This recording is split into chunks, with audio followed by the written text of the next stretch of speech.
കാമ്പരമാണോ നീ കാമിനിയാണോ എൻ കാമുകിയാകാൻ സമ്മതം.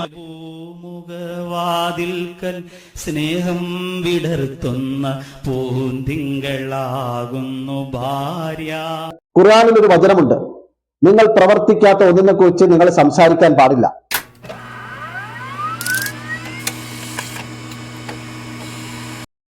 ഹായ് സുഹൃത്തുക്കളെ, നിങ്ങൾക്ക് എല്ലാവർക്കും ഡെയിലി മലയാളം യൂട്യൂബ് ചാനലിന്റെ പുതിയൊരു വീഡിയോയിലേക്ക് സ്വാഗതം. 2-3 ദിവസമായി നമ്മുടെ നാട്ടിൽ ഒരു പാട്ട് വലിയ വൈറലായി മാറിയിരിക്കുകയാണ്.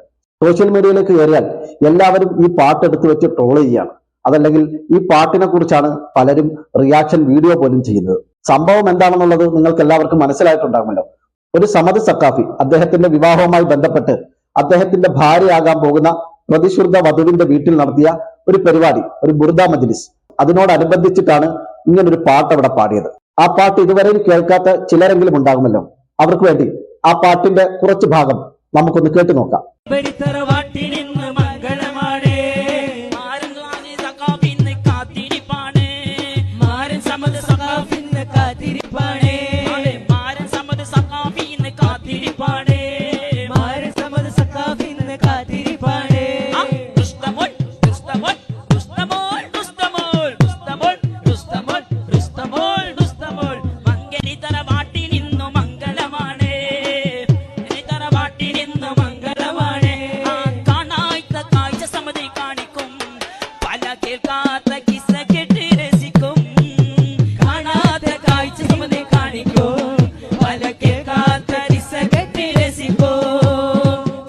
ഇതായിരുന്നു ആ പാട്ട്. ട്രോളന്മാർ പറയുന്നത് 2025 ആദ്യത്തെ ട്രോളിനുള്ള വകയുണ്ടാക്കി തന്നത് ഉസ്താദുമാരായതുകൊണ്ട് അതിന്റെ ഒരു ബർക്കത്ത് എന്തായാലും ഉണ്ടാകും. അതുകൊണ്ട് ഈ വർഷം മുഴുവൻ ഞങ്ങൾക്ക് ചാകരയായിരിക്കുമെന്നാണ് അവർ പറയുന്നത്. ഏതായാലും ഈ പാട്ടിനെ കുറിച്ചും ഈ പാട്ടിനെ തുടർന്നുണ്ടായ വിവാദങ്ങളെ കുറിച്ചൊക്കെ മുസ്ലിം പണ്ഡിതന്മാർ അവരുടെ കൃത്യമായ അഭിപ്രായം പറഞ്ഞിട്ടുണ്ട്. ലജ്ജിപ്പിക്കുന്ന പാട്ട് എന്നാണ് ഒറ്റ വാക്കിൽ ഇതിനെക്കുറിച്ച് ഒട്ടുമിക്ക പണ്ഡിതന്മാരും വിശേഷിപ്പിച്ചത്. അതുകൊണ്ട് അതിനേക്കാൾ ആപ്റ്റായ ഒരു വാക്ക് ഈ വിഷയത്തിൽ വേറെ പറയാനില്ല എന്നുള്ളതാണ് എന്റെ അഭിപ്രായം. ഇതിനിടയിൽ നമ്മൾ ശ്രദ്ധിക്കേണ്ട മറ്റൊരു കാര്യം, നമ്മുടെ നാട്ടിൽ പ്രത്യേകിച്ച് മുസ്ലിം സമുദായത്തിൽ ഈ കല്യാണങ്ങളുടെ പേരിൽ പലതരത്തിലുള്ള അനാചാരങ്ങളും നടക്കുന്നുണ്ട്. മഞ്ഞ കല്യാണം, മഞ്ഞൾ കല്യാണം, മൈലാഞ്ചി കല്യാണം എന്ന് വേണ്ട പലതരത്തിലുള്ള അനാചാരങ്ങളും നമ്മുടെ സമുദായത്തിൽ കൊടികുത്തി വാഴുന്നുണ്ട്. ഇതിനെതിരെ സമുദായത്തെ ബോധവൽക്കരിക്കുക എന്ന ഉദ്ദേശത്തിലാണ് കല്യാണ വീടുകളിൽ ബുർദ പോലെയുള്ള പ്രവാചക കാവ്യങ്ങൾ ചൊല്ലുകയും വധൂവരന്മാർക്ക് ആശംസകൾ അർപ്പിച്ചുകൊണ്ട് പാട്ടുകൾ പാടാം എന്ന രീതിയിൽ തീരുമാനങ്ങൾ വരികയും അതൊക്കെ നല്ല കാര്യങ്ങളാണ്. നമ്മൾ എല്ലാവരും അതിനെ പൂർണ്ണമായും പിന്തുണയ്ക്കുകയും ചെയ്യുന്നു. പക്ഷെ ഇത്തരത്തിൽ ബോധവൽക്കരണത്തിന് വരുന്നവരിൽ നിന്ന് തന്നെ ബോധമില്ലാത്ത പരിപാടികൾ ഉണ്ടാകുന്നത് വല്ലാത്ത കഷ്ടമാണ്. ഈ കൊക്കക്കോളക്കെതിരെ സമരം ചെയ്തിട്ട് ദാഹം മാറ്റാൻ, ക്ഷീണം മാറ്റാൻ കോള തന്നെ വാങ്ങിച്ചു കുടിക്കുക എന്ന് പറയുന്ന പോലെ ഒരു സമൂഹത്തിൽ, ഒരു സമുദായത്തിൽ നിലനിൽക്കുന്ന അനാചാരങ്ങൾക്കെതിരെ ബോധവൽക്കരിക്കാൻ വരുന്നവർ അതുമായി ബന്ധപ്പെട്ട് പരിപാടി സംഘടിപ്പിക്കുമ്പോൾ ഒരു ബോധവുമില്ലാത്ത രീതിയിൽ അല്ലെങ്കിൽ അങ്ങേയറ്റം അപഹാസ്യമാവുന്ന രീതിയിലേക്ക് അവരുടെ ഭാഗത്ത് നിന്ന് പ്രവർത്തനങ്ങൾ ഉണ്ടാവുന്നത് വളരെ നിരാശാജനകമായ കാര്യങ്ങളാണ്. കഴിഞ്ഞ ദിവസം നൌഷാദ് ബാക്കവി എന്ന് പറയുന്ന പ്രഭാഷകൻ ഈ പാട്ടെടുത്തു വെച്ചുകൊണ്ട് അദ്ദേഹം ചില കാര്യങ്ങൾ പറയുകയുണ്ടായി. വളരെയധികം മോശമായ ഒരു പണ്ഡിതന്റെ ഭാഗത്ത് നിന്നും വരാൻ പാടില്ലാത്ത രീതിയിലുള്ള പ്രതികരണങ്ങളാണ് അദ്ദേഹത്തിന്റെ ഭാഗത്ത് നിന്നുണ്ടായത്. നമുക്കാദ്യം അദ്ദേഹം പറഞ്ഞ ചില വാക്കുകളുണ്ട്, അതൊന്ന് കേട്ടു നോക്കാം. എന്റെ കൊച്ചാപ്പാട മക്കളല്ലേ അത് പാടാൻ പോയത്. പുതിയാപ്പളയുടെ മദ്ഹ് എന്നിട്ട് പുതിയവൻ ഇറങ്ങി വരുമ്പോ റുസ്തമോൾ റുസ്തമോൾ റുസ്ത റുസ്ത റുസ്തമോൾ. നട്ടലുള്ള ഒരാണ് ആ വീട്ടിലില്ലാതായിപ്പോയി. ഈമാനുള്ളവൻ, നട്ടല്ലുള്ളെന്ന് ഞാൻ പറയണില്ല, ഈമാനുള്ള ഒരാണ് ആ വീട്ടിലില്ലാതായിപ്പോയി. ഈ തലേക്കെട്ടും കെട്ടി ഈ ഇസ്ലാമിന്റെ വേഷം ധരിച്ചിട്ട് ഈ റുസ്തമോളെ ഉണ്ടാക്കണ്ട. ഈ പാടാൻ വരുന്ന കുട്ടികൾ ഈ രീതിയിൽ പാട്ട് പാടുമെന്നോ ഇങ്ങനെയുള്ള വരികൾ അതിലുണ്ടാകുമെന്നോ ആ രീതിയിൽ അപഹാസ്യമായ രീതിയിലേക്ക് കാര്യങ്ങൾ പോകുമെന്നോ ഒന്നും ഈ പെൺകുട്ടിയുടെ നവവധുവിന്റെ വാപ്പയ്ക്ക് അറിയില്ലല്ലോ, അല്ലെങ്കിൽ അവരുടെ വീട്ടുകാർക്ക് അറിയില്ലല്ലോ, അല്ലെങ്കിൽ അവരുടെ കുടുംബക്കാർക്ക് അത് അറിയില്ലല്ലോ. എന്നാൽ നൌഷാദ് ബാക്കവി ചോദിക്കുന്നത് ഈമാനുള്ള ആരും ആ വീട്ടിൽ ഉണ്ടായിരുന്നില്ല എന്നാണ്. ഇതിനകത്ത് ഈമാന്റെ വിഷയം പറയാൻ മാത്രം അത്ര ഗൗരവമുള്ള കാര്യം എന്താണ്? ഈ പറയപ്പെട്ട പാട്ട് അത് 7 വൻപാപങ്ങളിൽപ്പെട്ട പാട്ടൊന്നും അല്ലല്ലോ ഉസ്താദെ. നിങ്ങൾ ഈ പെൺകുട്ടിയുടെ വാപ്പാടെ ഈമാൻ അളക്കേണ്ട ആവശ്യമൊന്നുമില്ല. ഒരു വിശ്വാസിയുടെ ഈമാന്റെ ലെവൽ എന്താണെന്ന് തീരുമാനിക്കുന്നത് അവന്റെ സൃഷ്ടാവാണ്. അവന്റെ ഈമാൻ ഏത് രീതിയിലാണ്, അത് ദുർബലമാണോ അതോ ഉറച്ചതാണോ എന്നൊക്കെ പരിശോധിക്കാനുള്ള അവകാശം അത് അവന്റെ റബ്ബിന് മാത്രമാണ്.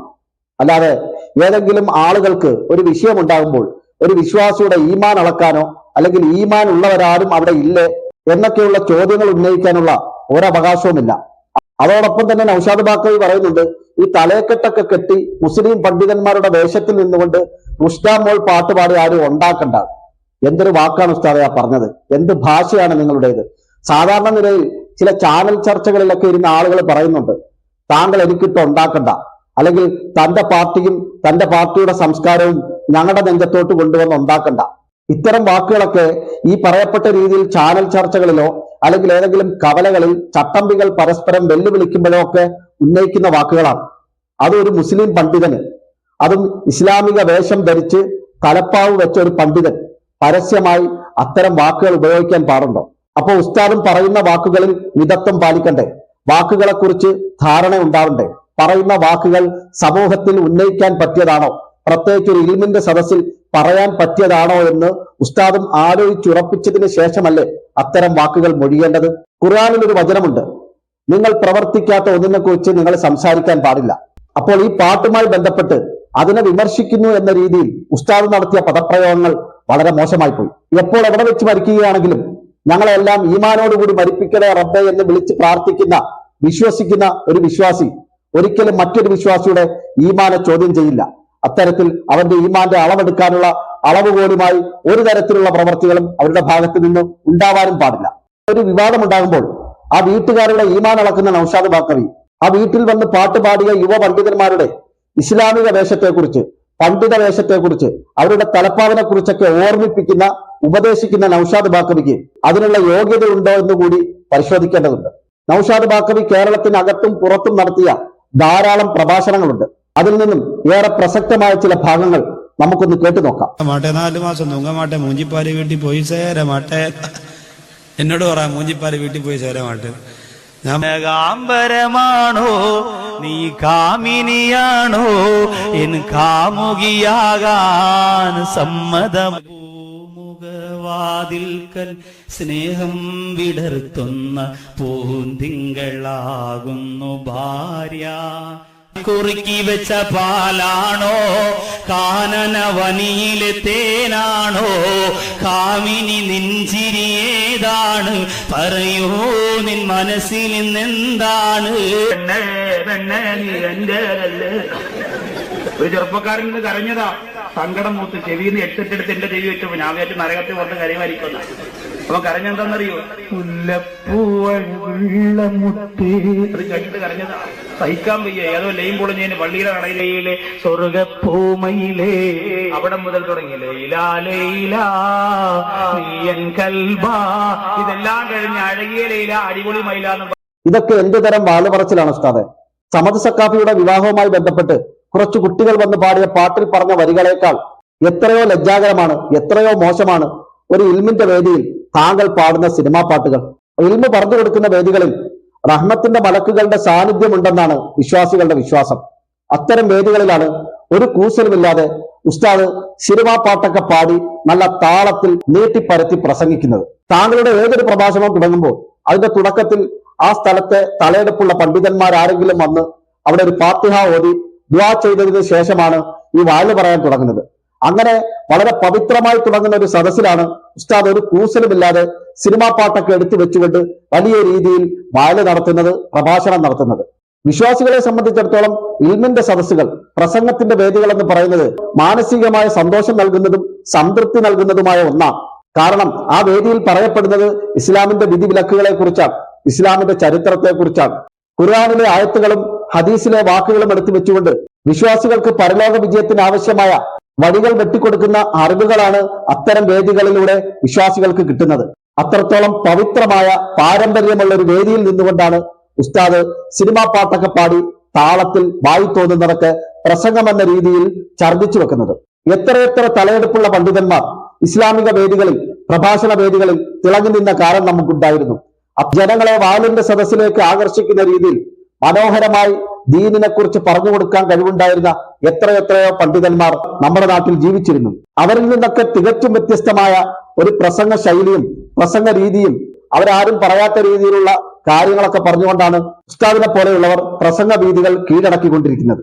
ഇനി നൗഷാദ് ബാക്കവിയെ കുറിച്ച് എനിക്ക് വ്യക്തിപരമായി പറയാനുള്ള ഒരു കാര്യം, ഒരിക്കൽ ഞങ്ങളുടെ നാട്ടിൽ ഇദ്ദേഹം പ്രസംഗത്തിന് വന്നിരുന്നു. ഏകദേശം 2.5 മണിക്കൂറോളം അല്ലെങ്കിൽ 3 മണിക്കൂറോളം അദ്ദേഹത്തിന്റെ പ്രസംഗം കേട്ട് പുറത്തേക്ക് ഇറങ്ങിക്കഴിഞ്ഞപ്പോൾ എനിക്ക് മനസ്സിലായ ഒരു കാര്യം, ഇദ്ദേഹത്തെ പോലെയുള്ളവരുടെ വേദികളിൽ പ്രസംഗം കേൾക്കാൻ പോയാൽ അല്ലെങ്കിൽ വായന കേൾക്കാൻ പോയാൽ ഒരു വിശ്വാസി എന്ന നിലയിൽ അടുത്ത സെക്കൻഡ് മുതൽ നമുക്ക് നമ്മുടെ ജീവിതത്തിൽ പകർത്താൻ പറ്റിയ അല്ലെങ്കിൽ പ്രവർത്തിക്കാൻ പറ്റിയ ഒരറിവും അദ്ദേഹത്തിന്റെ വേദിയിൽ ഷെയർ ചെയ്യുന്നില്ല എന്നാണ് എനിക്ക് മനസ്സിലായത്. കാരണം ഏതെങ്കിലും ഒരു വിഷയം എടുത്തു വെച്ചിട്ട്, ഒരു ചരിത്രത്തിന്റെ ഏതെങ്കിലും പ്രധാനപ്പെട്ട ഒരു ഭാഗം എടുത്തു വെച്ചിട്ട് അതിനെ ബന്ധപ്പെടുത്തുന്ന ഒരു ഖുർആൻ ആയത്തോ അല്ലെങ്കിൽ ഹദീസിലെ ഒരു വാചകമോ എടുത്തു വെച്ചുകൊണ്ട് നീണ്ട 2.5 മണിക്കൂർ 3 മണിക്കൂർ വളരെ താളത്തിൽ പാട്ടൊക്കെ പാടി അങ്ങനെ പ്രസംഗിച്ചു പോവുകയാണ്. ഒരു വിശ്വാസിയെ സംബന്ധിച്ചിടത്തോളം ദൈനംദിന ജീവിതത്തിൽ അവൻ ബന്ധപ്പെടുന്ന ധാരാളം കാര്യങ്ങളുണ്ട്. 5 നേരത്തെ നിസ്കാരത്തെക്കുറിച്ചോ ആ നിസ്കാരത്തിനോടനുബന്ധിച്ച് നടക്കുന്ന മറ്റ് ചെറിയ ചെറിയ കാര്യങ്ങളെക്കുറിച്ചോ ഒന്നും അദ്ദേഹത്തിന്റെ പ്രസംഗങ്ങളിൽ പരാമർശിക്കാറില്ല. കർമ്മശാസ്ത്രപരമായ ഒരു കാര്യങ്ങളും അദ്ദേഹത്തിന്റെ പ്രസംഗവേദികളിൽ നിന്നും നമുക്ക് കിട്ടാറില്ല. അത്തരത്തിലുള്ള ജീവിതത്തിൽ പകർത്താൻ ആവശ്യമായ ഒരറിവും ഇദ്ദേഹത്തെ പോലുള്ളവരുടെ വേദികളിൽ ഷെയർ ചെയ്യപ്പെടുന്നില്ല എന്നുള്ളത് എന്റെ വ്യക്തിപരമായ അനുഭവമാണ്. അതുകൊണ്ട് നൗഷാദ് ബാക്കവിയെ സ്നേഹിക്കുകയും അദ്ദേഹത്തെ ഇഷ്ടപ്പെടുകയും ചെയ്യുന്ന ധാരാളം പേർ എന്റെ ഈ വീഡിയോ കാണുന്നുണ്ടാവും. അവരോടൊക്കെ എനിക്ക് പറയാനുള്ളത്, ഇതൊരു വിമർശനം മാത്രമാണ്, വ്യക്തിപരമായ എന്റെ ഒരു അഭിപ്രായം മാത്രമാണ്. ആ അർത്ഥത്തിൽ നിങ്ങൾ എടുക്കുക, മനസ്സിലാക്കുക. ഈ വിഷയത്തെക്കുറിച്ചുള്ള നിങ്ങളുടെ വിലയേറിയ അഭിപ്രായങ്ങൾ കമന്റുകളായി രേഖപ്പെടുത്തുക. മറ്റൊരു വിഷയമായി നമുക്ക് വീണ്ടും കാണാം. ബൈ.